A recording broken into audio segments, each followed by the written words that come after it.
Akashvani Devikulam spice FM.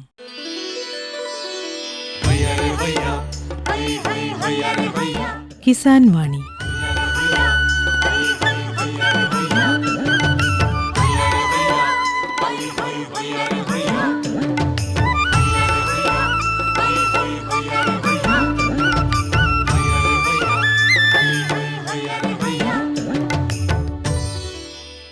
എല്ലാ ശ്രോതാക്കൾക്കും കിസാൻ വാണിയിലേക്ക് സ്വാഗതം.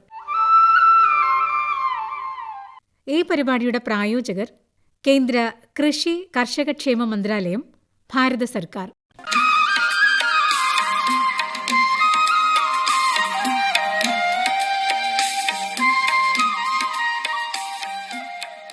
പ്രിയ ശ്രോതാക്കളെ, ഇന്നത്തെ കിസാൻ വാണിയിലേക്ക് സ്വാഗതം.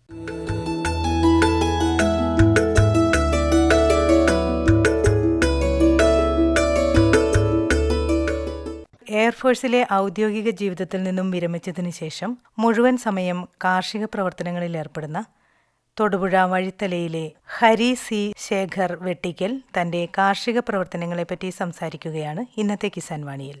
ഇന്ന് കിസാൻ വാണി എത്തിയിരിക്കുന്നത് ഇടുക്കി ജില്ലയുടെയും കോട്ടയം ജില്ലയുടെയും അതിർത്തി പ്രദേശമായ തൊടുപുഴയ്ക്കടുത്ത് വഴിത്തല എന്ന സ്ഥലത്താണ്. ഇവിടെ ഇപ്പോൾ പൂർണ്ണസമയം കൃഷിയിൽ തന്നെ ഏർപ്പെട്ടിരിക്കുന്ന ഒരു കർഷകനായ ഹരി സി ശേഖർ വെട്ടിക്കലിനെയാണ് നമ്മൾ പരിചയപ്പെടുത്തുന്നത്. അദ്ദേഹത്തിന്റെ കാർഷിക പ്രവർത്തനങ്ങൾ എന്തൊക്കെയാണ്, മറ്റെന്തെല്ലാമാണ് അദ്ദേഹം ചെയ്തിരുന്നത് തുടങ്ങിയ കാര്യങ്ങളെല്ലാം നമുക്ക് വിശദമായിട്ട് ചോദിച്ചറിയാം. നമസ്കാരം സാർ. നമസ്കാരം. താങ്കളുടെ പഠനം വിദ്യാഭ്യാസമൊക്കെ എവിടെയായിരുന്നു? ഞാൻ കോഴിക്കോട് റീജിയണൽ എഞ്ചിനീയറിംഗ് കോളേജിൽ നിന്നും ബിടെക് 1990 പൂർത്തിയാക്കി. എൻ്റെ സ്കൂൾ വിദ്യാഭ്യാസം തൊടുപുഴ തന്നെയായിരുന്നു. തൊടുപുഴയുള്ള ഡിപ്പോൾ ഇംഗ്ലീഷ് മീഡിയം ഹൈസ്കൂളിൽ നിന്നും 10ാം ക്ലാസ് SSLC പാസ്സായി 1984. അതിനുശേഷം തിരുവനന്തപുരം ഗവൺമെൻറ് ആർട്സ് കോളേജിൽ നിന്നും പ്രീ ഡിഗ്രി വിദ്യാഭ്യാസം പൂർത്തിയാക്കി. അതിനുശേഷം 1986 കോഴിക്കോട് റീജിയണൽ എഞ്ചിനീയറിംഗ് കോളേജിൽ എഞ്ചിനീയറിംഗിന് ചേർന്നു. 1990 അവിടെ നിന്നും എഞ്ചിനീയറിംഗ് ഇലക്ട്രോണിക്സിൽ ബിടെക് പൂർത്തിയാക്കി. അതിനുശേഷം 1991 ഇന്ത്യൻ എയർഫോഴ്സിൽ ടെക്നിക്കൽ എഞ്ചിനീയറിംഗ് ബ്രാഞ്ചിൽ ഓഫീസർ കേഡർ പൈലറ്റ് ഓഫീസർ എന്ന തസ്തികയിൽ ഞാൻ ജോലിയിൽ പ്രവേശിച്ചു. അതിനുശേഷം 29 വർഷത്തോളം, 2020 നവംബർ വരെ ഞാൻ തുടർന്നു. അവസാനമായിട്ട് ഗ്രൂപ്പ് ക്യാപ്റ്റൻ എന്ന റാങ്കിൽ, അതായത് ആർമിയിൽ തുല്യ റാങ്ക് എന്ന് പറഞ്ഞാൽ കേണൽ എന്ന് പറയും, കേണൽ റാങ്കിൽ ഞാൻ വോളണ്ടറി റിട്ടയർമെൻ്റ് എടുത്തു എൻ്റെ സ്വദേശമായ വഴിത്തലയിലേക്ക് മടങ്ങുകയായിരുന്നു. ഈ കാലയളവിൽ തന്നെ ഞാൻ സ്റ്റഡി ലീവ് എടുത്ത് എൻ്റെ വീണ്ടും എഞ്ചിനീയറിംഗ് സ്ഥാപനമായ കോഴിക്കോട് RECയിൽ നിന്നും MTechഉം ഞാൻ പൂർത്തിയാക്കി. അതിനുശേഷം 2020 നവംബറിലാണ് ഞാൻ നാട്ടിലേക്ക് മടങ്ങിയത്. ജോലി ചെയ്യുന്ന ആ സമയങ്ങളിലൊക്കെ വീട്ടിൽ വരുമ്പോഴൊക്കെ കാർഷിക പ്രവർത്തനങ്ങളിൽ ഏർപ്പെടാൻ സാധിച്ചിരുന്നു? ഉണ്ട്. എൻ്റെ അച്ഛനും കേരള സ്റ്റേറ്റ് ഗവൺമെൻറ് സർവീസിലായിരുന്നു. അച്ഛനും ഇതുപോലെ ജോലിയോടൊപ്പം തന്നെ കൃഷിയോട് വളരെ താല്പര്യം കാണിച്ചിരുന്നു. അച്ഛൻ ഇതുപോലെ ഇടയ്ക്ക് നെൽകൃഷിയും കാര്യങ്ങളൊക്കെ ചെയ്തിരുന്നു. അപ്പോൾ ഇതൊക്കെ കണ്ട് ആണ് എനിക്ക് ഇതിനോടൊരു താല്പര്യം മനസ്സിലുണ്ടായിരുന്നു. പക്ഷേ ജോലിയുടേതായ ബുദ്ധിമുട്ടുകൾ അല്ലെങ്കിൽ ആ ഒരു സമയക്കുറവ് കൊണ്ട് ഇതിലേക്ക് സജീവമായിട്ട് ഇറങ്ങാൻ സാധിച്ചിരുന്നില്ല. അപ്പോൾ എന്നും മനസ്സിൽ കൊണ്ടുനടന്നിരുന്ന ഒരു സ്വപ്നമായിരുന്നു, എന്തെങ്കിലും നാട്ടിൽ തിരിച്ചെത്തുമ്പം ഇതിലേക്ക് ഇറങ്ങണം എന്നുള്ളൊരു വലിയൊരു ആഗ്രഹമായിരുന്നു. അപ്പം ഞാൻ വന്നതിന് ശേഷം ആദ്യമായിട്ട് എൻ്റെ ഒരു കുറച്ച് സുഹൃത്തുക്കൾ, നല്ല സുഹൃത്ത് ബന്ധം എല്ലാവരുമായിട്ടും പുലർത്തിയിരുന്നു. നാട്ടിൽ വന്നതിന് ശേഷം ഇതുമായിട്ട് താല്പര്യമുള്ളവരെ കണ്ടെത്തി ഞങ്ങളൊരു കൂട്ടായ്മ ഉണ്ടാക്കി. അങ്ങനെ ഞങ്ങൾ നെൽകൃഷിയിലേക്കാണ് ഞാൻ ആദ്യമായിട്ട് ഇറങ്ങുന്നത്. 2021 ഞങ്ങൾ പുറപ്പുഴ, എൻ്റെ പഞ്ചായത്തിൽ തന്നെ ചെള്ളൽ എന്നൊരു ഭാഗത്ത് വർഷങ്ങളായിട്ട് കൃഷി ചെയ്തുകൊണ്ടിരുന്ന നെൽപ്പാടങ്ങളുണ്ട്. പക്ഷേ ആ കർഷകർക്ക് അവരുടെ വീണ്ടും തുടർന്ന് നിലനിർത്തിക്കൊണ്ട് പോകാൻ ഉള്ള ബുദ്ധിമുട്ടുകൾ കാരണം അവരെ ഞങ്ങൾ സമീപിക്കുകയും അവർ ഞങ്ങൾക്കത് ലീസിന് തന്നു. ഏകദേശം 5 ഏക്കറോളം നെൽപ്പാടം ഞങ്ങളത് ലീസിനെടുത്തു. അങ്ങനെയാണ് ഞാൻ ആദ്യം കൃഷിയിലേക്ക് ഇറങ്ങുന്നത്. ഈ കൂട്ടായ്മ ഉണ്ടാക്കിയെന്ന് പറഞ്ഞല്ലോ, അതെന്താണ്, അതിൻ്റെ പേരെന്താണ്, നിങ്ങൾ എത്ര പേര് ചേർന്നിട്ടാണ് അത്തരം കാര്യങ്ങളൊക്കെ എന്ന് പറയും? നമ്മുടെ ഒരു സാംസ്കാരിക ക്ലബ്ബ് എന്നുള്ളൊരു ഫിജി ഗംഗ എന്ന പേരിലൊരു കൂട്ടായ്മ ഉണ്ടായിരുന്നു. അതിലും ഇതുപോലെ എന്നെപ്പോലെ തന്നെ സമാന ചിന്താഗതിക്കാരായ സുഹൃത്തുക്കളുണ്ട്. അപ്പം ഞങ്ങൾ എല്ലാവരും കൂടി ചേർന്ന് നമുക്ക് നെൽകൃഷി ചെയ്യണം, ഇത് നിലനിർത്തണം. കാരണം നമ്മുടെ എല്ലാ ഒരു ആവശ്യകതയായിട്ട് നമുക്ക് തോന്നി. കാരണം ധാന്യം നമുക്ക് ആവശ്യമുള്ള കാര്യമാണ് നമുക്ക്. അപ്പം ആ ഒരു നെൽപ്പാടങ്ങൾ വീണ്ടും നമ്മൾ നിലനിർത്തണം. അതുകൊണ്ട് ധാന്യങ്ങൾ മാത്രമല്ല, നമ്മുടെ ജലസ്രോതസ്സുകൾക്ക് വീട്ടിലെ കിണറുകൾക്കെല്ലാം ജലം ലഭ്യത ഉറപ്പുവരുത്തണമെങ്കിൽ നമ്മുടെ പാടങ്ങളിൽ വെള്ളം നിലനിൽക്കണം. അപ്പോൾ അതുകൊണ്ടൊക്കെയാണ് നമ്മൾ നെൽകൃഷി തന്നെ അന്യം നിന്ന് പോകാതെ നെൽകൃഷിയിൽ നമ്മൾ തുടങ്ങണം എന്ന രീതിയിൽ നമ്മൾ ചിന്തിക്കുകയും അതനുസരിച്ച് നമ്മളൊരു നെൽപ്പാടങ്ങൾ കണ്ടെത്തി ഞങ്ങൾ നെൽകൃഷി അവിടെ തുടങ്ങുകയും ചെയ്തു. ഈ നെൽകൃഷിയും പിന്നെ വേറെ എന്തെല്ലാം കൃഷികളാണ് ചെയ്യുന്നത്? കൂട്ടായ്മ വഴി നമ്മൾ നെൽകൃഷി ചെയ്തുള്ളൂ. ബാക്കി എൻ്റെ സ്വന്തമായിട്ട് ഞാൻ എൻ്റെ സ്ഥലത്ത് തന്നെ നേന്ത്രവാഴ കൃഷി ചെയ്തിരുന്നു. അതുപോലെ തന്നെ പയർ, നമ്മുടെ തടപ്പയർ എന്ന് പറയും, തടപ്പയർ വളരെ നല്ല രീതിയിൽ ചെയ്തിരുന്നു. അതോടൊപ്പം തന്നെ നമുക്ക് ചെയ്യാവുന്ന വെള്ളരി, വെണ്ട ഇവയും കൃഷി ചെയ്തിരുന്നു. ചീര, പിന്നെ ബാക്കിയുള്ള പച്ചക്കറികൾ, വീട്ടാവശ്യത്തിനുള്ള പച്ചക്കറികൾ നമ്മുടെ തന്നെ ടെറസിൽ തന്നെ നമ്മൾ ഗ്രോ ബാഗ് വഴിയും എല്ലാം ഞാൻ കൃഷി ചെയ്തു പോരുന്നു. ഇപ്പോൾ ഈ 5 ഏക്കർ സ്ഥലം പാട്ടത്തിനടുത്ത് നെൽകൃഷി ചെയ്യുന്നു എന്നാണല്ലോ പറഞ്ഞത്. അത് എങ്ങനെയൊക്കെയാണ് ഈ നെൽകൃഷി ചെയ്യുന്നതിൻ്റെ വിശദമായിട്ടുള്ള രീതികൾ ഒന്ന് പറയാമോ? നിലമൊരുക്കുന്നത് മുതൽ എങ്ങനെയാണ്, യന്ത്രം ഉപയോഗിച്ചാണോ അതോ നമ്മൾ തൂമ്പ ഉപയോഗിച്ചാണോ, എങ്ങനെയാണ് അത്തരം കാര്യങ്ങളെല്ലാം ഒന്ന് വിശദമായിട്ട് പറയാമോ? തീർച്ചയായിട്ടും. ഞങ്ങളുടെ ആദ്യത്തെ കൃഷി എന്ന് പറയുന്നത് ഞങ്ങൾ IR5 എന്ന നെല്ലിനമാണ് നമുക്ക് വിത്തായിട്ട് ലഭിച്ചത്. നമ്മളന്ന് പാടം ഒരുക്കാനായിട്ട് നമുക്ക് നിലവിൽ കാർഷിക വൃത്തിക്കുള്ള ജോലിക്കാരുടെ ഒരു ലഭ്യതയുടെ കുറവുണ്ട്. അതുകൊണ്ട് ഞങ്ങൾ ട്രില്ലർ അല്ലെങ്കിൽ അതുപോലെ ട്രാക്ടർ വഴിയിട്ടാണ് നമ്മൾ നിലം ഉഴുതുന്നതെല്ലാം. അതിനുശേഷം ഞങ്ങൾ ആദ്യത്തെ കൃഷി വിതയ്ക്കുകയായത്. അന്ന് നമുക്ക് പെട്ടെന്ന് പണിക്ക് ആൾക്കാരെ റെഡിയാക്കി എടുക്കാൻ സാധിച്ചില്ല. അപ്പോൾ നമ്മൾ വിതച്ചു. ഞങ്ങളെല്ലാവരും ഒരുമിച്ചിട്ട് നമ്മൾ ജൈവ രീതിയിലുള്ള കൃഷി മാത്രമേ നമ്മൾ ചെയ്യുള്ളൂ എന്ന് നമ്മൾ തീരുമാനമെടുത്തിരുന്നു. കാരണം ഇപ്പം ഒരുപാട് അനാവശ്യമായ രാസവളങ്ങളും അതുപോലെ തന്നെ കീടനാശിനികളും ഉപയോഗിച്ചിട്ട് നമ്മൾ വീണ്ടും ആ മണ്ണിൻ്റെ നമ്മുടെ സമ്പുഷ്ടത നമ്മൾ കുറയ്ക്കുകയാണ്. അതുപോലെ തന്നെ നമുക്ക് നല്ല ആഹാരത്തിൻ്റെ ലഭ്യതയും കുറഞ്ഞു വരുന്നു. അതുകൊണ്ട് നമ്മൾ ആദ്യം തന്നെ തീരുമാനിച്ചു, നമ്മൾ കൃഷിയെല്ലാം ഞങ്ങൾ അന്ന് തൊട്ട് ഇന്ന് വരെ ഞാൻ ചെയ്യുന്നതെല്ലാം ജൈവ രീതിയിലാണ്. യാതൊരുതര രാസവളങ്ങളും ഉപയോഗിക്കാതെ തികച്ചും ജൈവ രീതിയിൽ തന്നെയുള്ള കൃഷികളായിരുന്നു. അപ്പോൾ അതിന് ട്രില്ലർ വഴി നമ്മൾ നിലവൊരുക്കിയതിന് ശേഷം വരമ്പ് ചെത്തുക എന്നുള്ളൊരു രീതിയുണ്ട്. വരമ്പുകളിലത്തെ പുല്ലെല്ലാം ചെത്തി വൃത്തിയാക്കിയിട്ട് വേണം നമ്മൾ ഇത് വിതയ്ക്കാനായിട്ട്. വരമ്പ് ചെത്താനായിട്ട് നമ്മൾ അവിടെ തന്നെയുള്ള 1-2 പേരെ നമ്മൾ കൃഷിക്ക് പണിക്ക് വിളിച്ച് ചെയ്തിരുന്നു. അതിനുശേഷം നമ്മൾ നെല്ല് വിത്ത് മുളപ്പിച്ചു വിതയ്ക്കുകയാണ് ചെയ്തത്. അപ്പോൾ ആദ്യത്തെ കൃഷിയിൽ പക്ഷേ നമുക്ക് അത്ര നമ്മൾ പ്രതീക്ഷിച്ച രീതിയിലുള്ളൊരു വിളവ് നമുക്ക് കിട്ടിയില്ല. കാരണം അതിന് മുൻപ് അവിടെ രാസവളം ഉപയോഗിച്ചൊക്കെ ചെയ്തിരുന്ന പാടങ്ങളായിരുന്നു. പിന്നെ ഒരു ഗ്യാപ്പിന് ശേഷമാണ് നമ്മൾ അവിടെ ഇറങ്ങുന്നത്. അതുകൊണ്ട് കുറച്ച് കളശല്യമൊക്കെ നമ്മുടെ ആദ്യത്തെ കൃഷിയിൽ കൂടുതലായിരുന്നു. പക്ഷേ അതിനുശേഷം നമ്മൾ രണ്ടാമത്തെ കൃഷിയിലേക്ക് വന്നപ്പോഴത്തേക്കും വീണ്ടും നമ്മൾ നടീൽ രീതിയിലേക്ക് മാറി. നടാനായിട്ട് ഇപ്പം നമുക്ക് യന്ത്രങ്ങൾ, നമ്മൾ കൂത്താട്ടളം അടുത്ത് ഇതുപോലെ കർഷക സഹകരണ സംഘങ്ങളുണ്ട്. അവർക്ക് സ്വന്തമായിട്ട് എല്ലാ യന്ത്രങ്ങളും ഉണ്ട്. അപ്പം നമ്മൾ നടിയിൽ യന്ത്രം വരുത്തി അതിന് വേണ്ട രീതിയിലുള്ള നമ്മൾ ഞാറ്, അതായത് ഒരു ട്രേയിൽ നമ്മൾ വിത്തുകൾ വിതച്ച് ആ ട്രേ മുളച്ച് കഴിഞ്ഞിട്ട് ഒരു 10-15 ദിവസം ആകുമ്പോഴത്തേക്കും നമ്മൾ ഇതൊരു ട്രേ പോലെ ഈ മെഷീനിലേക്ക് അത് ഇട്ട് കൊടുത്തു കഴിഞ്ഞാൽ അത് കൃത്യം ഗ്യാപ്പും അതുപോലെ ആ ഒരു ഡിസ്റ്റൻസും തമ്മിൽ സെറ്റ് ചെയ്ത് കൊടുത്തു കഴിഞ്ഞാൽ അത് വെച്ച് നമ്മൾ രണ്ടാമത്തെ കൃഷി നടിയിലായിരുന്നു. പിന്നെ നമ്മൾ രണ്ടാമത്തെ പ്രാവശ്യം കുറച്ച് അധികം നമുക്ക് ജൈവവളങ്ങൾ മുൻകൂട്ടി തന്നെ കൊടുക്കാൻ സാധിച്ചു. അതായത് പലതരം ഇലകൾ, ചീമക്കൊന്നയുടെ ഇല, അതുപോലെ വാഴയില, നമ്മൾ ഒരുപാട് ജൈവവളം, അതുപോലെ ചാണകം, എല്ലാ ജൈവവളം നമ്മൾ അടിവളമായിട്ട് തന്നെ ആദ്യം തന്നെ നല്ല രീതിയിൽ കൊടുത്തു. അതിനുശേഷം നമ്മൾ വീണ്ടും യന്ത്രം ഉപയോഗിച്ച് നമ്മൾ നടുകയാണ് ചെയ്തത്. അപ്പോൾ ആദ്യം നമ്മൾ കൃഷി ചെയ്തപ്പോൾ ഈ നിലവൊരുക്കി കഴിഞ്ഞപ്പോൾ തന്നെ ഈ ചാണകം അതുപോലെയുള്ള വളങ്ങൾ ഉപയോഗിച്ച് അല്ലേ കൃഷി ചെയ്യുന്നത്? ആദ്യത്തെ തവണ നമുക്ക് അതിൻ്റെ ഒരു ലഭ്യതയുടെ കൊണ്ട് നമുക്ക് അധികം നമ്മൾ ഉദ്ദേശിച്ചു. പിന്നെ രണ്ടാമത്തെ നമ്മൾ ചെയ്യുന്നതിന് മുമ്പ് നമ്മൾ പറഞ്ഞു നമ്മൾ മണ്ണ് ടെസ്റ്റ് ചെയ്യണം എന്ന് പറഞ്ഞു. നമ്മുടെ കൃഷി ഓഫീസറുടെ ഒരു സഹായവും അന്ന് ഒരു പ്രിയമോൾ എന്ന നമ്മുടെ കൃഷി ഓഫീസർ വളരെ നമ്മോടൊപ്പം ഉണ്ടായിരുന്നു. അപ്പോൾ അവരുടെ കൂടെ ഒരു ഉപദേശം സ്വീകരിച്ച് നമ്മൾ രണ്ടാമത്തെ കൃഷിക്ക് മുമ്പ് നമ്മൾ വീണ്ടും നമ്മുടെ എല്ലാ പാടത്തു നിന്നും മണ്ണ് സാമ്പിളുകൾ ശേഖരിക്കുകയും അതിവിടെ അരിക്കഴിയുള്ള ലാബിൽ അയച്ച് നമ്മൾ അതിൻ്റെ ടെസ്റ്റിംഗ് നടത്തി. അപ്പോൾ അവർ തന്നെ ഏതൊക്കെ മൂലകങ്ങളുടെ കുറവുണ്ടെന്നനുസരിച്ചിട്ട് അതിനനുസരിച്ചുള്ള ആ ഒരു ജൈവവളങ്ങൾ അത് നമ്മൾ ചെയ്യും. അതുപോലെ തന്നെ കുമ്മായം ഇടുന്നൊരു രീതിയുണ്ട്. അത് നമ്മൾ രണ്ടാമത്തെ തവണയാണ് ചെയ്തത്. മണ്ണിൻ്റെ അമ്ലത കുറയ്ക്കാൻ വേണ്ടിയിട്ട് നമ്മൾ ആ കൃത്യ അളവിൽ തന്നെ, അതായത് എല്ലാ ചെയ്യുന്നതും കൃത്യ അളവിൽ തന്നെ നമ്മൾ കൊടുത്തു കഴിഞ്ഞാൽ തീർച്ചയായിട്ടും ആ മണ്ണിൻ്റെ ഫലഭൂയിഷ്ഠത വർദ്ധിപ്പിക്കാൻ സാധിക്കും. അപ്പോൾ ആ ഒരു കാര്യം നമ്മൾ രണ്ടാമത്തെ കൃഷിയിൽ ശ്രദ്ധിച്ചു. അതുപോലെ തന്നെ നമ്മൾ ഞാറ് നടുകയാണ് ചെയ്തത്. പിന്നീട് നമ്മൾ ജീവാമൃതം എന്നൊരു വളമാണ് നമ്മൾ പ്രധാനമായിട്ടും കൊടുത്തുകൊണ്ടിരുന്നത്. ഞാൻ തന്നെ എൻ്റെ കൃഷിക്ക് വേണ്ടിയിട്ട് ഞാൻ നാടൻ പശുവിനെ വാങ്ങിയിരുന്നു. കൃഷ്ണ എന്നൊരു ഇനം ചാലക്കുടിയിൽ നിന്നും നമ്മുടെ ഒരു സുഹൃത്ത് വഴി കൃഷ്ണ. അപ്പം അതിൻ്റെ ചാണകവും മൂത്രവും ഉപയോഗിച്ച് നമ്മൾ ജീവാമൃതം എന്നൊരു കൂട്ട് ഉണ്ടാക്കിയിട്ട് അത് 15 ദിവസം കൂടുമ്പോൾ നമ്മൾ ഒഴിച്ചു കൊടുത്തുകൊണ്ടിരുന്നു. അതായത് രണ്ടാമത് തവണ കൃഷി ചെയ്തപ്പോൾ മുതൽ വിതയ്ക്കുക എന്നുള്ള രീതി ഒഴിവാക്കിയിട്ട് ആദ്യം തന്നെ ഞാറ് തയ്യാറാക്കി അത് പിന്നെ പറിച്ചെടുത്ത് യന്ത്രം ഉപയോഗിച്ച് നട്ടു. അപ്പോൾ പിന്നീട് വളം ജീവാമൃതം തയ്യാറാക്കി അത് എത്ര ദിവസം കൂടുമ്പോൾ തളിച്ചു കൊടുത്തോണ്ട്? 15 ദിവസം കൂടുമ്പോൾ നമ്മൾ ഒഴിച്ചു കൊടുത്തുകൊണ്ടിരുന്നു. ഈ ജീവാമൃതം തയ്യാറാക്കുന്ന രീതി ഒന്ന് ശ്രോതാക്കൾക്ക് വേണ്ടി പറയാമോ? ജീവാമൃതം വളരെ എളുപ്പത്തിൽ തയ്യാറാക്കുന്നതാണ്. നമുക്കൊരു നാടൻ പശു ഉണ്ടെങ്കിൽ 10 കിലോ ചാണകം, അതുപോലെ 10 ലിറ്റർ ഗോമൂത്രം, പിന്നെ 2 കിലോ ശർക്കര പൊടി, അതുപോലെ 2 കിലോ പയറുപൊടി, നമ്മൾ ഇരട്ടപ്പയർ എന്ന് പറയും, ആ പയർ പൊടിച്ചിട്ട് പിന്നെ ഒരു പിടി ആ മണ്ണ്, നമ്മൾ ആ പാടത്തുനിന്ന് ഒരു മണ്ണെടുക്കുക. ഇത്രയും സാധനങ്ങൾ ഒരു 200 ലിറ്ററിൻ്റെ ഡ്രമ്മിൽ ഇത്രയും സാധനങ്ങൾ നമ്മൾ നന്നായിട്ട് ഇളക്കി ചേർക്കുന്നു. അതിനുശേഷം 200 ലിറ്റർ വെള്ളം ഒഴിക്കുന്നു. അതിനുശേഷം നമ്മളത് ദിവസേന രാവിലെയും വൈകുന്നേരവും ഇത് സൂര്യപ്രകാശം തട്ടാത്ത രീതിയിൽ എവിടെയെങ്കിലും ഒരു ഷെയ്ഡ് നോക്കിയിട്ട് അവിടെ വേണം നമ്മളിത് ഡ്രം വയ്ക്കാനായിട്ടും. അതുപോലെ തന്നെ ഇതിന് ഈർപ്പം നമ്മളൊരു ചണച്ചാക്ക് ഉപയോഗിച്ച് നനച്ച് ചണച്ചാക്ക് കൊണ്ട് ഒരു ഈർപ്പം നമ്മൾ മുകളിൽ നിന്ന് കൊടുക്കും. കാരണം ഇതിൻ്റെ ഉദ്ദേശം എന്ന് പറഞ്ഞാൽ നമ്മുടെ മണ്ണിലുള്ള ജീവാണുക്കളെ ഇത് മൾട്ടിപ്ലൈ ചെയ്യുന്നു എന്നുള്ളതാണ്. ഒരു 5 മുതൽ 7 ദിവസത്തിനകം നമ്മളിത് ഉപയോഗിക്കുകയും ചെയ്യണം. അത്രയും ദിവസം ഇളക്കി കളഞ്ഞിട്ട് ഇളക്കി നിത്യേന രാവിലെയും വൈകുന്നേരവും ഇളക്കിക്കൊണ്ടിരിക്കണം. അപ്പോഴത്തേക്ക് ഇത് ലക്ഷക്കണക്കിന് കോടിക്കണക്കിന് ജീവാണുക്കൾ ഇതിനകത്ത് നമ്മൾ മൾട്ടിപ്ലൈ ചെയ്തുണ്ടാകുകയാണ്. അതിനെയാണ് നമ്മൾ വീണ്ടും മണ്ണിലേക്ക് ഇട്ട് കൊടുക്കുന്നത്. അപ്പോൾ നമുക്ക് ഏത് കൃഷി ഇതിന് മാത്രമല്ല ഏത് കൃഷിക്കും നമുക്ക് ഈ ജീവാമൃതം ഉപയോഗിക്കാം. അപ്പോൾ ആ മണ്ണിൽ നിന്നും ചെടികൾക്ക് വളം വലിച്ചു കൊടുക്കാനുള്ള അതിൻ്റെ ഒരു കരുത്ത് അല്ലെങ്കിൽ അതിൻ്റെ ശേഷി വർദ്ധിപ്പിക്കുക എന്നുള്ളതാണ് ശരിക്കും ഈ ജീവാമൃതം കൊണ്ട് നമ്മൾ കിട്ടുന്ന ഗുണം. हर जोखिम से निकल कर फसल आए, सुरक्षित हो जाए। फसल बीमा से हर किसान अब आत्मनिर्भर हो जाए। संकट के समय प्रधानमंत्री फसल बीमा योजना किसानों के लिए वरदान है।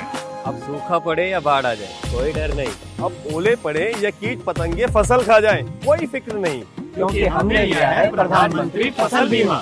बुआई से फसल कटाई तक हर जोखिम का दावा, न्यूनतम प्रीमियम पर अधिकतम भुगतान का वादा। योजना से हर साल जुड़ रहे हैं 5 करोड़ से ज्यादा किसान। अब आपकी है बारी। नजदीकी कृषि कार्यालय, सहकारी समिति, बैंक शाखा, अधिकृत बीमा कंपनी या जन सेवा केंद्र में स्वेच्छा से करा सकते हैं पंजीकरण। फसल बीमा पोर्टल या फसल बीमा ऐप द्वारा भी कराया जा सकता है पंजीकरण। प्रधानमंत्री फसल बीमा योजना, आपकी फसलों का संपूर्ण सुरक्षा कवच। कृषि एवं किसान कल्याण मंत्रालय, भारत सरकार।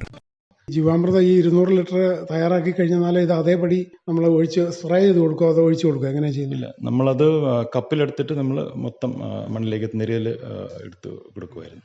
കാരണം നമുക്ക് അതിനകത്ത് കുറച്ച് ഖരപദാർത്ഥങ്ങൾ ഉള്ള, അപ്പോൾ നമുക്കൊരു നോർമൽ സ്പെയർ നമുക്ക് ഉപയോഗിക്കാൻ സാധിക്കില്ല. നമ്മളത് കപ്പിലെടുത്തിട്ട് ഇടയ്ക്കൂടി നടന്ന് ഒഴിച്ചു കൊടുക്കുമായിരുന്നു.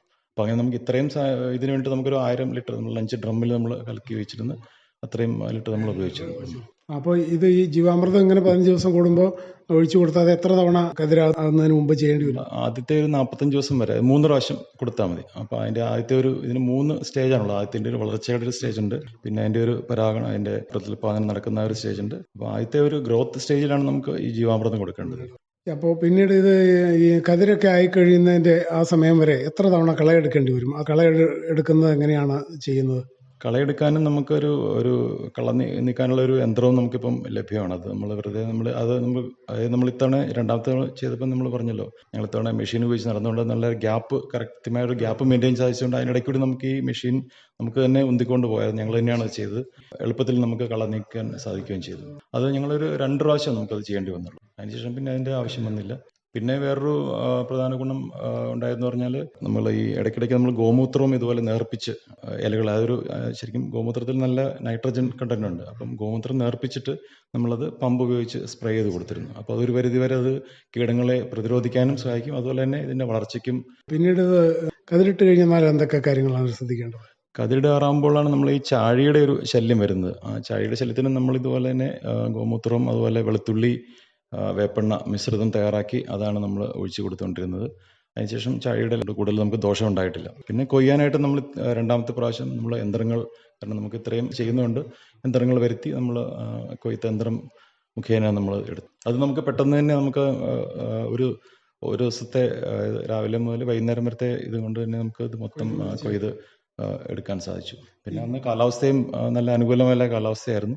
അതുകൊണ്ട് നമുക്ക് നല്ലൊരു വിളവ് കിട്ടില്ല. രണ്ടാമത്തേൽ നമുക്ക് നല്ല വിളവ് കിട്ടിയിരുന്നു. നമ്മൾ ഒരു ഏക്കർ പാടത്തു നിന്ന് കിട്ടേണ്ട എത്രയുണ്ടോ, അല്ലെങ്കിൽ ഒരു ഹെക്ടറിൽ നിന്ന് കിട്ടേണ്ട എത്രയുണ്ടോ അതിൻ്റെ അടുത്ത് തന്നെ നമുക്ക് എത്താൻ സാധിച്ചു എന്നുള്ളതായിരുന്നു ഞങ്ങളുടെ രണ്ടാമത്തെ കൃഷിയിൽ. അപ്പോൾ നമുക്ക് വളരെ സന്തോഷമായി. ഞങ്ങൾ ഇത്രയും എഫോർട്ട് ഇട്ടതിന് നമുക്ക് പ്രതീക്ഷിച്ച പോലെ ഒരു വിളവ് കിട്ടി എന്നതിൽ നമുക്ക് വളരെ സന്തോഷമായിരുന്നു. എത്ര പേര് ചേർന്നിട്ടാണ് ഈ 5 ഏക്കർ സ്ഥലത്ത് കൃഷി ചെയ്യുന്നത്? ഞങ്ങൾ 12 പേരുണ്ടായിരുന്നു. 12 പേരുടെ ഒരു കൂട്ടായ്മയായിരുന്നു. പിന്നെ ഇടയ്ക്ക് ഇതുപോലെ സഹായത്തിന് നമ്മൾ 1-2 തന്നെ വേറെ സുഹൃത്തുക്കളും നമുക്ക് തന്നിരുന്നു. പിന്നെ ഞാൻ പറഞ്ഞ പോലെ നമ്മുടെ കൃഷി ഓഫീസറുടെ ഒരു പ്രോത്സാഹനം എപ്പോഴും അതാണ് നമുക്ക് ഇപ്പോഴത്തെ കർഷകർക്ക്. നല്ലൊരു കൃഷി ഓഫീസർ നമ്മുടെ കൃഷിഭവനിലുണ്ടെങ്കിൽ അവരുടെ താല്പര്യവും അതുപോലെ പിന്തുണയുണ്ടെങ്കിൽ തീർച്ചയായിട്ടും നമുക്കിത് കൃഷിയിലേക്ക് ഇറങ്ങാനും അതുപോലെ ഇത് നല്ല രീതിയിൽ കൊണ്ടുപോകാനുമുള്ള മാർഗ്ഗനിർദ്ദേശങ്ങളൊക്കെ നമുക്ക് ലഭിക്കും. കച്ചിയൊക്കെ എന്താണ് ചെയ്യാറുള്ളത്?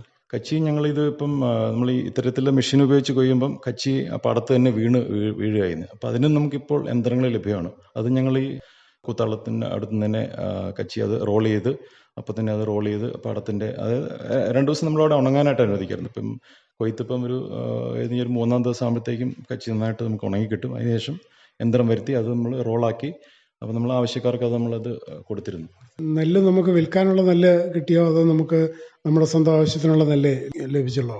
നമ്മൾ അധികം നമ്മൾ കൊടുത്തില്ല. നമ്മുടെ ആവശ്യത്തിനുള്ള നമ്മളെല്ലാവരും എടുത്തു. അതിനുശേഷം കുറച്ച് നമ്മുടെ ഇതുപോലെ സുഹൃത്തുക്കൾ നമ്മളിങ്ങനെ ചെയ്യുന്നുണ്ട്, ജൈവ രീതിയിൽ ചെയ്യുന്നുണ്ടെന്ന് പറഞ്ഞപ്പോൾ അവർക്കും ഒരു ഞങ്ങൾക്ക് ജൈവ നെല്ല് അരി ആവശ്യമെന്ന് പറഞ്ഞപ്പോൾ നമ്മൾ അവർക്ക് മാത്രം നമ്മൾ കൊടുത്തു. അല്ലാതെ ഒരു മാർക്കറ്റിലേക്ക് കൊടുക്കാൻ മാത്രം നമുക്ക് അത്രയും ഉണ്ടായിട്ടില്ല. ഇത്രയൊരു ഈ ഒരു 5 ഏക്കറിൽ നിന്ന് അത്രയും ഉണ്ടായിട്ടില്ല. പക്ഷെ അതിനൊരു നല്ല രുചിയിലുള്ള വ്യത്യാസം തീർച്ചയായിട്ടും ഉണ്ടായിരുന്നു. നമ്മൾ തന്നെ അത് കടയിൽ നിന്ന് വാങ്ങിക്കുന്ന അരിയും നമ്മൾ സ്വന്തമായിട്ട് ചെയ്ത അരിയുടെയും ആ ഒരു വ്യത്യാസം നമുക്ക് തന്നെ അനുഭവപ്പെട്ടു. വീണ്ടും കൃഷി ചെയ്യുന്നതിന് വേണ്ടിയിട്ട് നമ്മൾ ഈ വിത്ത് തന്നെ എടുക്കുകയാണോ ചെയ്യുന്നത്, അതോ വീണ്ടും പുതിയ വിത്ത് വേറെ വാങ്ങിക്കുകയാണോ ചെയ്യുന്നത്? വിത്തുകൾ എപ്പോഴും നമ്മൾ വിത്തിന് നല്ല, ഞങ്ങൾക്ക് ആലുവയിലൊരു സീഡ് ഫാം ഉണ്ട്, നമ്മുടെ സംസ്ഥാന ഗവൺമെൻറ്റിൻ്റെ തന്നെ ഒരു സീഡ് ഫാം ഉണ്ട്. അവിടെയാണ് നല്ല ഇനം വിത്തുകൾ ലഭിക്കുന്നത്. അങ്ങനെയുള്ള ഒരു നല്ല വിത്തുകളാണ്. പിന്നെ പരമ്പരാഗതമായിട്ട് കൃഷി ചെയ്ത് വിത്ത് വിൽക്കുന്ന കർഷകരുണ്ട്. അങ്ങനെയുള്ള നമ്മൾ വിത്തുകൾ എപ്പോഴും എടുക്കുന്നതാണ് നമുക്ക് ഏറ്റവും നല്ലത്. നമ്മൾ തന്നെ ഇത് വീണ്ടും ഉപയോഗിക്കുന്നതിനേക്കാളും കുറച്ചുകൂടി നല്ലത് നമുക്ക് വിളവ് കിട്ടുന്നതും നല്ല ഇനം വിത്തുകൾ കിട്ടുന്ന സ്ഥലത്ത് നിന്ന് പോയി വിത്ത് വാങ്ങിച്ച് അത് ഉപയോഗിക്കുന്നതാണ്. ഈ നെൽകൃഷി ചെയ്തു കഴിഞ്ഞപ്പോൾ എന്താണ്, സന്തോഷമാണോ തോന്നുന്നത്? വീണ്ടും വീണ്ടും കൂടുതൽ ഏറിയ ചെയ്യണമെന്ന് തോന്നുന്നുണ്ടോ? എന്താണ്? തീർച്ചയായിട്ടും വളരെ നമുക്ക് ഞാൻ പറഞ്ഞ പോലെ നമുക്ക് നല്ല രുചികരമായ നമുക്ക് അരി നമുക്ക് ഉപയോഗിക്കാൻ സാധിക്കുന്നു. പിന്നെ നമുക്കൊരു മാനസികോല്ലാസം, നമ്മുടെ ഒരു കൂട്ടായ്മ. പിന്നെ ഇതിൽ കൂടുതൽ ഞാൻ പറഞ്ഞല്ലോ, ഞാൻ എയർഫോഴ്സിൽ നിന്നും ഒരു എഞ്ചിനീയറിംഗ് മേഖലയിൽ പ്രവർത്തന ശേഷം ഇതിലേക്ക് വന്നു. അപ്പോൾ തന്നെ പലർക്കും ഒരു അതിശയമായിരുന്നു ഇത് എങ്ങനെ ഇത് നടക്കുന്നത്. അപ്പോൾ ഞാൻ പറഞ്ഞു, എനിക്ക് തന്നെ എൻ്റെ ഒരു താല്പര്യം, നമുക്കൊരു താല്പര്യമുള്ള കാര്യം ചെയ്യുമ്പോൾ നമുക്ക് തന്നെ അതിൽ തന്നെ ഒരു സന്തോഷം കിട്ടുന്നു. പിന്നെ നമുക്കൊരു പ്രതീക്ഷിച്ച പോലെ ഒരു നല്ലൊരു വിളവും കിട്ടുമ്പോൾ തീർച്ചയായിട്ടും അത് സന്തോഷകരമാണ്. പിന്നെ നമ്മൾ അതിനകത്ത് ഒരുപാട് നമ്മളൊരു സാമ്പത്തികമായിട്ട് നോക്കുമ്പോൾ പിന്നെ സർക്കാരിൻ്റെ ഭാഗത്ത് നിന്ന് നമുക്ക് കുറച്ച് ലേബർ കോസ്റ്റിൻ്റെ ഒക്കെ സബ്സിഡി നമുക്ക് കുറച്ച് ലഭിച്ചിരുന്നു. പക്ഷേ സാമ്പത്തിക ലാഭം മാത്രം നമ്മൾ ഇതിനകത്ത് നോക്കിയാൽ കൂടാ. കാരണം നമുക്ക് ഈ മണ്ണിൽ ഈ വിളവുകൾ നിലനിർത്തേണ്ടത് നമ്മുടെ ഒരു ആവശ്യകതയാണ്. ഞാൻ നേരത്തെ സൂചിപ്പിച്ച പോലെ നമ്മുടെ നെൽപ്പാടങ്ങളെല്ലാം ഡ്രൈ ആകും തോറും നമ്മുടെ ജലലഭ്യത കുറയുന്നു, കിണറുകളൊക്കെ എളുപ്പം വറ്റുന്നു. അപ്പോൾ അതിനൊക്കെ ഒരു പരിഹാരം എന്നതിൽ നമ്മൾ നെൽപ്പാടങ്ങൾ കഴിവതും ഈ ഇങ്ങനെയുള്ള കൂട്ടായ്മകൾ, കാരണം ഒരു ഇൻഡിവിജ്വലിന് ഒരിക്കലും നമുക്ക് ഇത് ഇത്രയും ചെയ്യാൻ സാധിക്കില്ല. പക്ഷേ നമുക്കൊരു കൂട്ടായ്മ ഉണ്ടെങ്കിൽ തീർച്ചയായിട്ടും നമുക്ക് ഈ നെൽപ്പാടങ്ങളിൽ കൃഷി ഇറക്കാൻ സാധിക്കും. പിന്നെ ബാക്കി നമ്മുടെ കൃഷിഭവന്റെ പിന്തുണയൊക്കെ ഉണ്ടെങ്കിൽ നമുക്കിത് നിലനിർത്തിക്കൊണ്ട് പോകാൻ തീർച്ചയായിട്ടും സാധിക്കും. അപ്പോൾ എന്തായാലും നമ്മുടെ കൃഷിയിൽ നിന്ന് ഞാൻ പഠിച്ചത് ഇത് തികച്ചും നമുക്ക് ചെയ്യാവുന്ന ഒരു കാര്യമാണ്.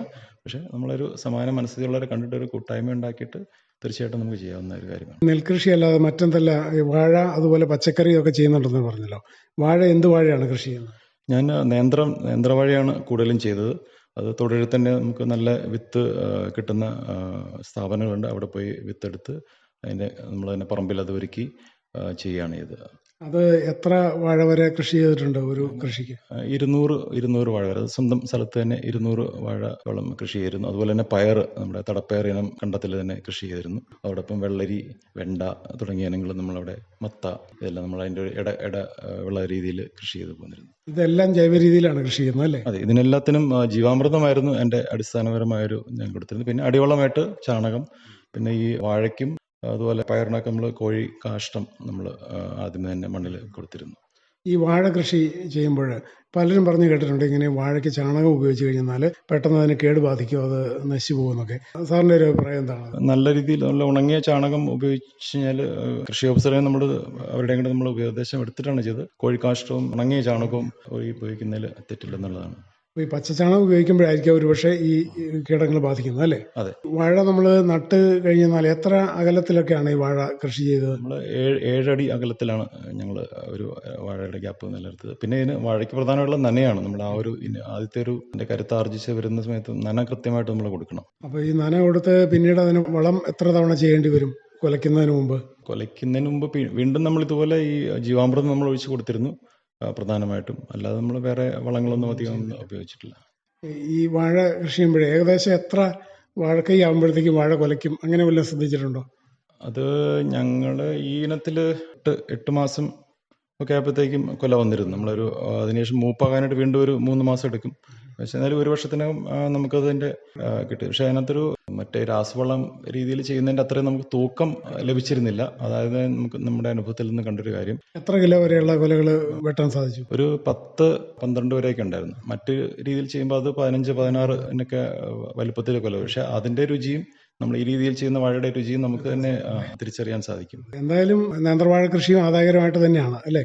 നേന്ത്രവാഴ കൃഷി തീർച്ചയായിട്ടും ആദായകരമാണ്. നമുക്ക് ആദ്യം ആ ഒരു നിലം ഒരുക്കാനുള്ള ഒരു സാമ്പത്തിക ചെലവാണ് അധികം വരുന്നത്. പിന്നീട് നമുക്ക് ഏതെങ്കിലും ഇതുപോലെ കീടാക്രമം, ഇപ്പം വാഴയ്ക്ക് പിണ്ടിപ്പുഴു എന്നുള്ളൊരു ശല്യം വരാറുണ്ട്. അതിൻ്റെയൊക്കെ നമുക്ക് ഇതുപോലെ തന്നെ വേപ്പെണ്ണ ഉപയോഗിച്ചും അല്ലെങ്കിൽ സോപ്പ് ഇതുവഴിച്ചും നമുക്കതിനെ പ്രതിരോധിക്കാൻ സാധിക്കും. വാഴയ്ക്ക് പിണ്ടിപ്പുഴു അല്ലെങ്കിൽ മറ്റെന്തെങ്കിലും കേടുവന്നാൽ വേപ്പെണ്ണ അല്ലെങ്കിൽ സോപ്പിന്റെ ലായനി ഉപയോഗിച്ച് അതിനെ തടയാൻ സാധിക്കുമെന്നാണ് സാറ് പറയുന്നത്. പൊതുവെ കാർഷിക രംഗത്ത് നിന്ന് യുവജനങ്ങൾ അകന്നു പോകുമ്പോൾ അവരെ ആകർഷിക്കാനായിട്ട് എന്ത് ചെയ്യണമെന്നാണ് സാറിൻ്റെ ഒരു അഭിപ്രായം? എൻ്റെ അഭിപ്രായത്തിൽ ഞാൻ നേരത്തെ സൂചിപ്പിച്ച പോലെ ഈ ഒരു കൂട്ടായ്മ ഉണ്ടാക്കുക. നമുക്ക് അതായത് നമ്മുടെ ഓരോ പ്രദേശത്തും ഇപ്പോൾ പഞ്ചായത്തും കൃഷിഭവനും യോജിച്ച് നമ്മുടെ കർഷക കൂട്ടായ്മകൾ ഉണ്ടാക്കുക. അത് വാർഡ് തലത്തിൽ ഇപ്പം അതിൻ്റെ ഒരു ശ്രമങ്ങൾ സർക്കാരിൻ്റെ ഭാഗത്തു നിന്നുള്ളൊരു ആ രീതിയിലുള്ള ശ്രമങ്ങൾ നടക്കുന്നുണ്ട്. കാരണം ഭാവിയിൽ നമുക്ക് ഇത്തരം കൂട്ടായ്മകൾ വഴിയേ നമുക്കിത് നിലനിർത്താൻ സാധിക്കുകയുള്ളൂ. അപ്പോൾ നമ്മൾ കൃഷിയെക്കുറിച്ച് നല്ല അറിവുള്ള മുതിർന്ന കർഷകർ നമ്മുടെ അടുത്തുണ്ട്. അവരും പിന്നെ ഇതുപോലെ മധ്യവയസ്കരും പിന്നെ നമ്മുടെ ചെറുപ്പക്കാരെ ഇതിനകത്തേക്ക് കൊണ്ടുവരണം. എന്നിട്ട് ഓരോ വാർഡ് തലത്തിൽ നമ്മളൊരു കൂട്ടായ്മ ഉണ്ടാക്കിയിട്ട് ആ പ്രദേശത്ത് ഏതൊക്കെ കൃഷികൾ നമുക്ക് ചെയ്യാൻ സാധിക്കും അത്തരത്തിലുള്ള ഒരു കലണ്ടർ ഉണ്ടാക്കി കഴിഞ്ഞാൽ വളരെ നന്നായിരിക്കും എന്നാണ് എൻ്റെ ഒരു അഭിപ്രായം. അതായത് നമുക്ക് ഓരോ ജില്ലയുടെയും ഭൂപ്രകൃതി വ്യത്യസ്തമാണ്. ജില്ല തിരിഞ്ഞ് നമ്മൾ പഞ്ചായത്തിലേക്ക് വരുമ്പോഴും ഭൂപ്രകൃതി വെള്ളത്തിൻ്റെ ലഭ്യത വ്യത്യാസമാണ്. അപ്പോൾ അവിടുത്തെ ആ ഒരു നാച്ചുറലായിട്ട് നമുക്ക് കിട്ടുന്ന റിസോഴ്സസ് ഉപയോഗിച്ച് നമുക്ക് ഏതൊക്കെ കൃഷികൾ നമുക്ക് അവിടെ നിലനിർത്താൻ സാധിക്കും എന്നുള്ളൊരു മാസ്റ്റർ പ്ലാൻ തയ്യാറാക്കി അതിനുവേണ്ടി വീണ്ടും അത് പഞ്ചായത്ത് തലത്തിൽ വീണ്ടും അതിനെ വാർഡ് തലത്തിൽ ഒരു കലണ്ടർ തയ്യാറാക്കി അത് ചെയ്യാൻ പറ്റുന്ന ഒരു കൂട്ടായ്മ കണ്ടെത്തിയിട്ട് അവർ വഴി ചെയ്യുക. പിന്നെ അവർക്ക് വേണ്ട ഇത്തരത്തിലുള്ള മെഷീൻ്റെ ലഭ്യത, അതുപോലെ എന്തെങ്കിലും വളങ്ങൾ ആവശ്യമുണ്ടെങ്കിൽ അതിൻ്റെ ലഭ്യത, അതൊക്കെ നമ്മൾ സപ്പോർട്ട് കൊടുത്തു കഴിഞ്ഞാൽ തീർച്ചയായിട്ടും നമുക്കിതിനെ കൂടുതൽ പേരിലേക്ക് ആകർഷിക്കാൻ സാധിക്കും എന്നുള്ളതാണ് എൻ്റെ ഒരു വിശ്വാസം. ആ രീതിയിലുള്ള ശ്രമങ്ങൾ നടക്കുന്നുണ്ട്. അപ്പം പ്രത്യേകിച്ച് ഇങ്ങനെ ആകാശവാണിക്കും ഇതുപോലെ തന്നെ ഇങ്ങനത്തെ ഒരു അവസരം തന്നതിലും വളരെ സന്തോഷമുണ്ട്. കാരണം ഇങ്ങനെ നമ്മളിത് ഈ ഒരു രീതികളിൽ ചെയ്യാൻ സാധിക്കും, അല്ലെങ്കിൽ നമുക്കിത് നഷ്ടമല്ല, അല്ലെങ്കിൽ നമുക്ക് എന്താ പറയുക, നമുക്ക് ആവശ്യമുള്ള വിളകൾ നമുക്ക് തന്നെ ഉൽപ്പാദിപ്പിക്കാൻ സാധിക്കും എന്നുള്ളത് വളരെ സന്തോഷകരമായ ഒരു കാര്യമാണ്. അപ്പോൾ ഇത്തരത്തിലുള്ളൊരു പബ്ലിസിറ്റി അതിന് കൊടുത്തു കഴിഞ്ഞാൽ തീർച്ചയായിട്ടും കൂടുതൽ ആൾക്കാർ ഇതിലേക്ക് വരും എന്നുള്ളതാണ് എൻ്റെ ഒരു വിശ്വാസം. വീട്ടിലാരൊക്കെയുണ്ട്? എൻ്റെ അമ്മയുണ്ട്, വൈഫുണ്ട്, 2 പെൺകുട്ടികളാണ്. മൂത്ത മോളുടെ വിവാഹം കഴിഞ്ഞു, ഇളയ മോൾ എഞ്ചിനീയറിങ്ങിന് ഇപ്പം 3ാം വർഷം എറണാകുളത്ത് പഠിക്കുന്നു. ഭാര്യ? വൈഫിൻ്റെ പേര് വിജി ബാല.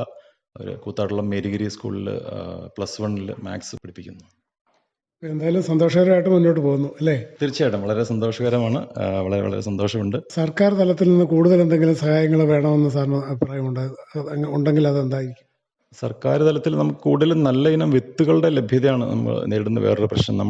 കാരണം നമുക്ക് വിത്ത് അത് നല്ല ഇനമാണോ, ഞാൻ നേരത്തെ സൂചിപ്പിച്ചാൽ ഈ സീഡ് ഫാമുകളിൽ കിട്ടും. പക്ഷെ അതല്ലാതെ പച്ചക്കറികൾ, അതുപോലെ വാഴയുടെ കന്നുകളൊക്കെ നല്ല വിത്തിനങ്ങൾ നമുക്ക് കൊടുക്കാൻ സാധിച്ചു കഴിഞ്ഞാൽ അതിൽ വഴി നമുക്ക് അതിൻ്റെ ഒരു ഉൽപ്പാദന ക്ഷമതയും വർദ്ധിപ്പിക്കാൻ സാധിക്കും. അപ്പോൾ ആ തരത്തിൽ നല്ല ഇനം വിത്തുകൾ ലഭ്യമാക്കാനുള്ള ഒരു ശ്രമം കുറച്ചുകൂടി നടത്തേണ്ടി വരും. പിന്നെ ഇതുപോലെ ഞാൻ സൂചിപ്പിച്ച പോലെ നമ്മുടെ കൂട്ടായ്മകൾ പഞ്ചായത്ത് തലത്തിൽ പഞ്ചായത്ത് ഭരണസമിതിയും അതുപോലെ കൃഷി ഓഫീസറും എല്ലാവരും ചേർന്നിട്ട് ഈ കൂട്ടായ്മകൾ നമ്മൾ എത്രയും പെട്ടെന്ന് ഉണ്ടാക്കണം. അത് വാർഡ് തലത്തിൽ ഉണ്ടാക്കിയിട്ട് ഇതിൽ താല്പര്യമുള്ളവരെ കണ്ടെത്തി അവർക്ക് ബാക്കി വേണ്ട പിന്തുണകൾ കൊടുക്കുക. ഇതിനാൽ തീർച്ചയായിട്ടും ആ ഒരു രീതിയിലുള്ള ശ്രമങ്ങളാണ് സർക്കാരിൻ്റെ ഭാഗത്ത് നിന്ന് ഉണ്ടായി കഴിഞ്ഞാൽ തീർച്ചയായിട്ടും നമ്മുടെ കേരളം വീണ്ടും നല്ലൊരു ഫലഭൂയിഷ്ഠമായ കാർഷിക സംസ്കൃതിയിലേക്ക് നമുക്ക് തീർച്ചയായിട്ടും തിരിച്ച് കൊണ്ടുവരാൻ സാധിക്കും എന്നുള്ളതാണ് എൻ്റെ വിശ്വാസം. എന്തായാലും ഒത്തിരി സന്തോഷം.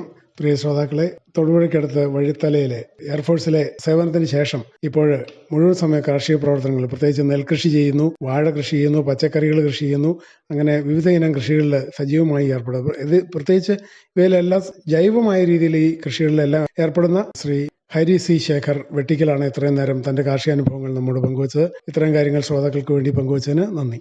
തൊടുപുഴ വഴിത്തലയിലെ ഹരി സി ശേഖർ വെട്ടിക്കലുമായി ഇതുവരെ സംസാരിച്ചത് ജോഷി തോമസ്.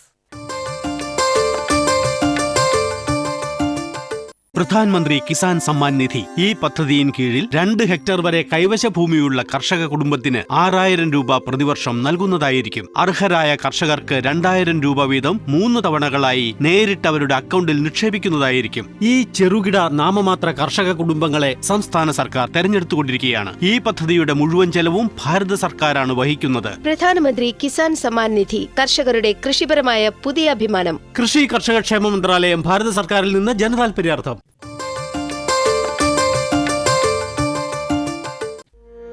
सूखा हो या बेमौसम की बरखा हो, कीड़ा लगे खेत में या दुविधा हो, बहुत ही कम प्रीमियम पे पूरी हो भरपाई, फसल बीमित रहे कटाई के बाद भी भाई। हाँ, ऋणी या अऋणी अब हर किसान लाभ उठाए, एक मौसम एक दर है, सब किसान बीमा कराए। प्रधानमंत्री फसल बीमा योजना से हर किसान मुस्काए। कृषि और किसान कल्याण मंत्रालय द्वारा किसान हित में जारी।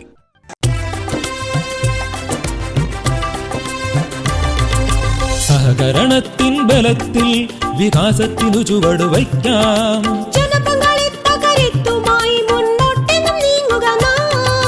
ജനകോടിയിൽ ഈ വിപ്ലവം ഉണർത്തിയല്ലോ വിശ്വാസം. നാം ഒത്തുചേർന്ന വികാസത്തിനെ പതാക പറത്തിടാം. സഹകരണം നമ്മുടെ വികാസത്തിൻ പ്രതീകം. പുതുയുഗത്തിൽ സഹകരണം കൃഷി മന്ത്രാലയം, ഭാരത സർക്കാരിൽ നിന്ന് ജനതാൽപര്യാർത്ഥം. ഈ പരിപാടിയുടെ പ്രായോജകർ കേന്ദ്ര കൃഷി കർഷകക്ഷേമ മന്ത്രാലയം, ഭാരത സർക്കാർ. എല്ലാ കിസാൻ വാണി ശ്രോതാക്കൾക്കും കൂപ്പുകൈ.